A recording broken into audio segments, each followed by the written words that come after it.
Hi guys, welcome back to my channel. If you're new here, welcome. My name is Yiti from Earth to Plates, and in today's video we are going to take care of our 2024 garden tomatoes.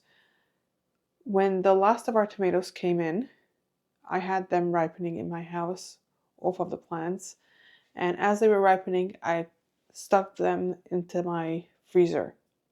I had washed them and put them in a freezer bag and let them freeze in there. 2 days ago, I pulled them out of the freezer and I let them defrost in my fridge until today. We tackled them and we made tomato sauce. So I'm going to take you back to earlier today when we were doing that, which already actually came out of the canner. We managed to get 3 tomato sauces and we're going to see if we like it. We're going to make some more with the tomatoes of this year, the 2025 tomatoes. So for this project, I see they're still a little bit frozen. We're going to remove the skin, and because these were frozen, I do not have to blanch them. They should come right off.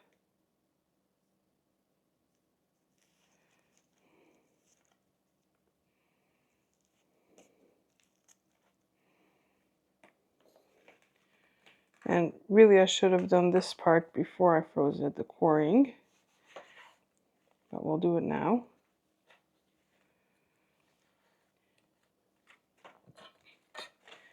And also because it's frozen, we might be able to remove the seeds. Because for this tomato sauce, we don't want seeds. And maybe I should be doing this in a bowl, not on my cutting board.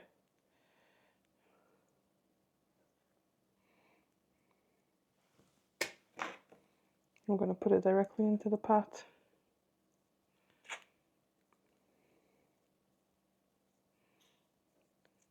I will get out a bowl before I make too much of a mess here.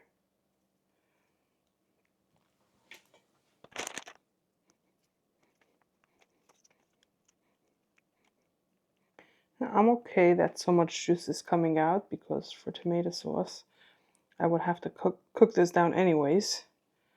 So by losing some of the juices, we're going to reduce the cook time significantly.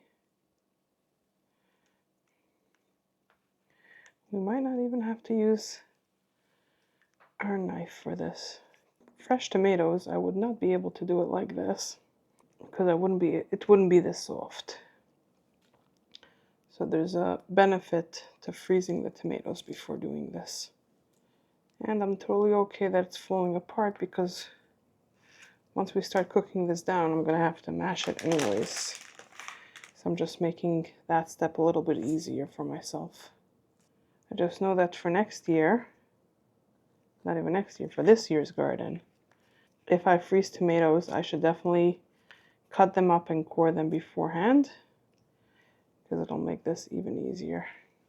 Okay, with that tomato, we are 1 bag down. Look at all the juices here. And they did not have any frostbite, so this is all just juices from the actual tomatoes.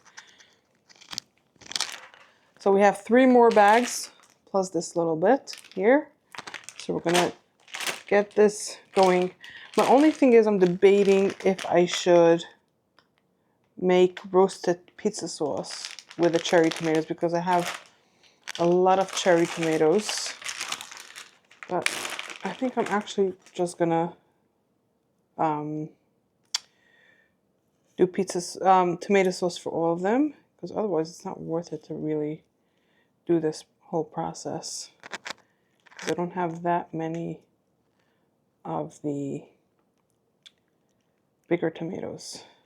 So these smaller tomatoes have a tougher core, and this is the reason why I am going to be growing different varieties this year to figure out which tomato we like to eat fresh, which ones I like to process, and which way.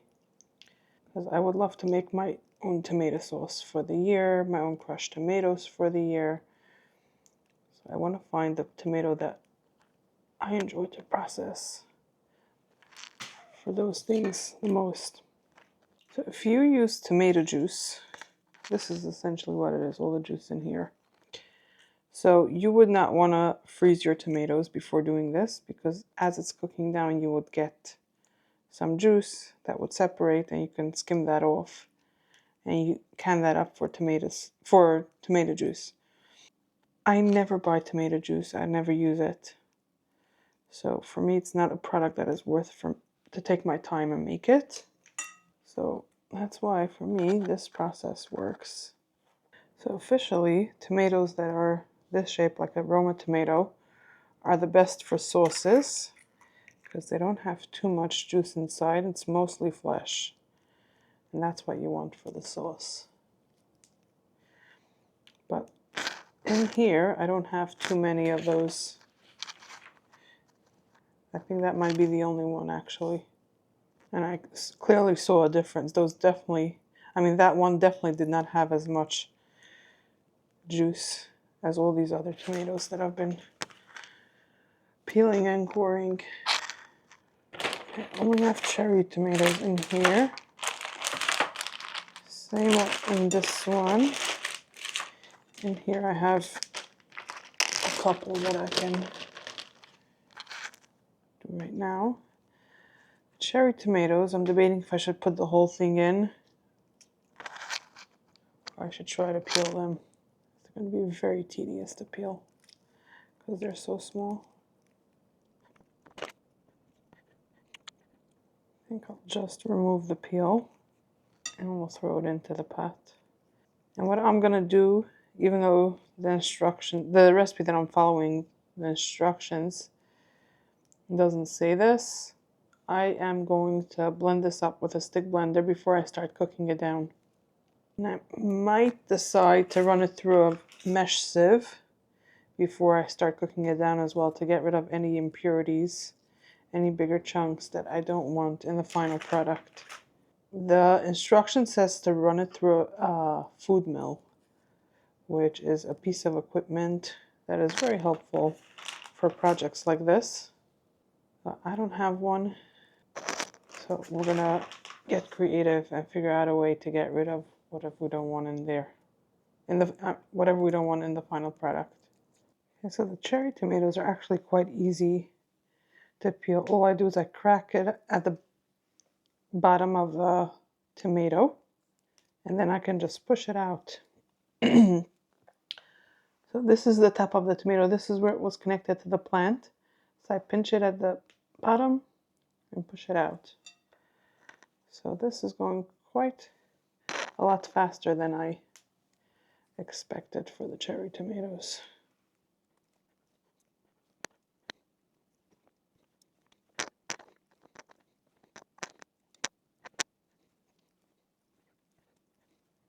And the final bag of tomatoes.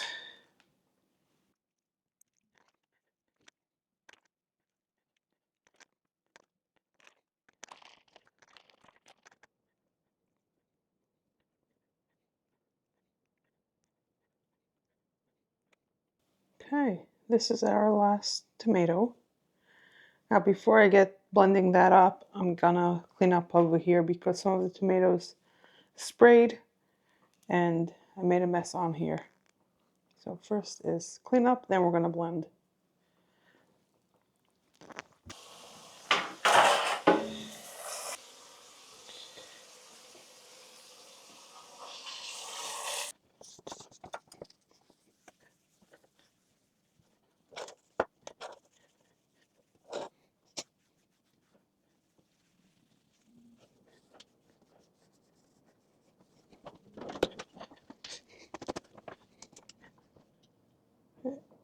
So this is what we have for the tomatoes.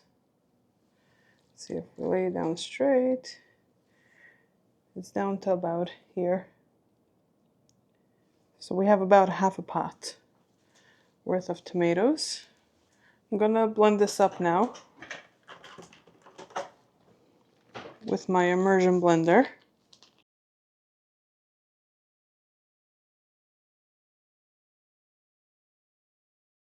I believe this is blended up enough.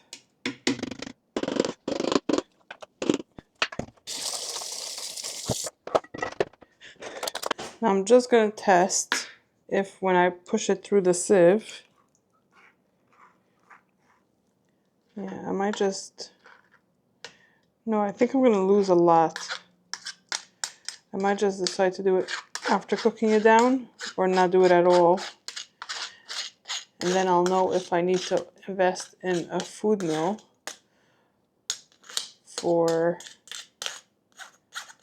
to be able to process this year's garden tomatoes. Okay, so I am going to transfer this over to the stovetop, and we're just going to let this cook down until it's about half of this, until it's the thickness that I would want it. And I'm going to show you periodically what this is looking like. I'm going to go get ready for the day. I just wanted to get a jump start on this. This has been cooking down for a nice long time. I keep stirring it every little bit. It's getting nice and thick. And you can see it started off over here. I would say it cooked down about a third. So we're going to let it cook down a bit more. And then we're going to get to canning this up. Okay, so our tomatoes here look good. I'm going to consider it done.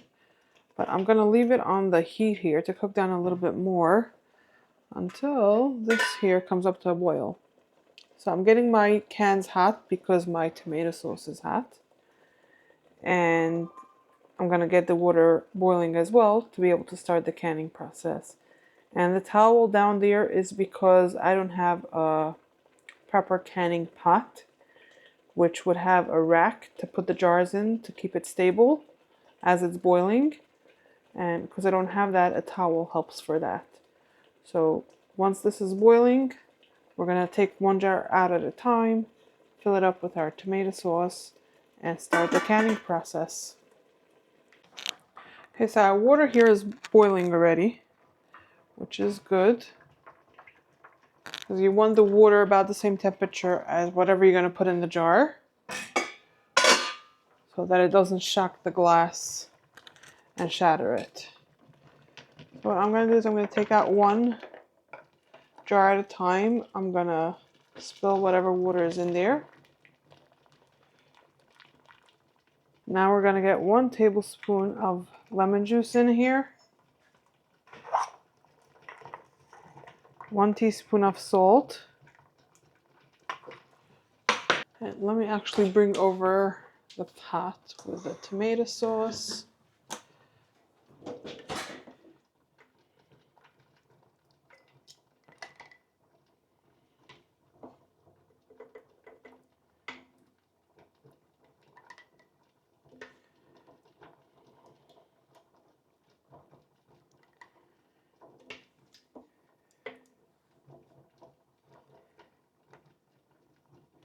We're going to leave a 1/4 inch of headspace.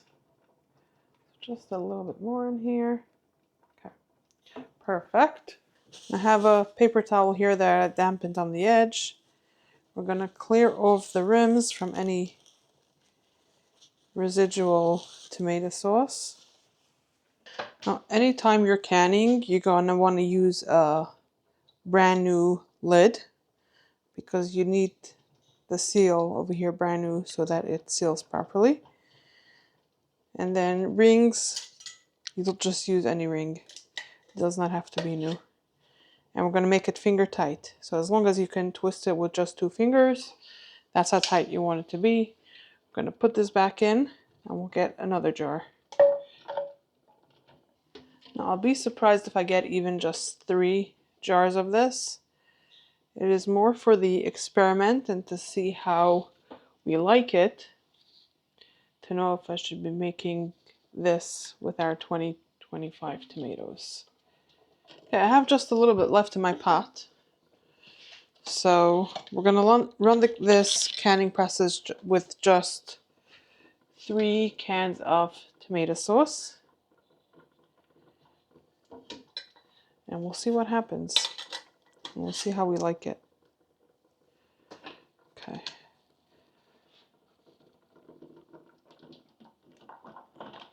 Let me just check Once that comes to a boil, how long we need to boil it for? For my elevation, we're going to do 35 minutes.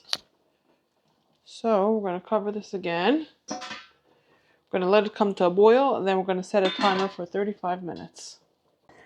Okay, so our timer for this just went off, so I'm going to turn off the heat. I am going to remove the lid, and then we're going to set a timer for about 10 to 15 minutes to let this adjust a little bit. And then we're going to get our lids out, and we're going to let it cool and settle down for like 12 to 24 hours before we can remove the lids and put it away in storage. Now, the reason why you want to let this sit for 10 to 15 minutes in the water is so that the glass jar doesn't get a shock of the temperature when you take it out. By letting it sit for a little bit, the water starts to cool, so the jars start to cool, and then when it comes out, it's usually in a better situation that it shouldn't crack. Now, this is the next day where I'm checking to make sure that the lids have sealed properly. I am washing the jars clean because they are a little bit dirty. I have labeled and dated them so that I make sure to use them before they go bad. I will actually show you at the end of this video how I am going to make some, I think I'll be making some meatballs with it, or at least with one or two of them. I know as of now that I do want to invest in a food mill because you can see that there's a lot of seeds in there, and with a food mill I would be able to get rid of that. But taste-wise, I'm going to put in a clip over here of me making the meatballs, and we're going to get to taste it and see if we like the flavor of it. So guys, if you enjoyed watching this video, I would appreciate if you hit a like button. If you want to see more, consider hitting the subscribe button. And if you want to see even more videos between now and my next upload, I will pop some on the screen for you right now. And I hope to see you next time.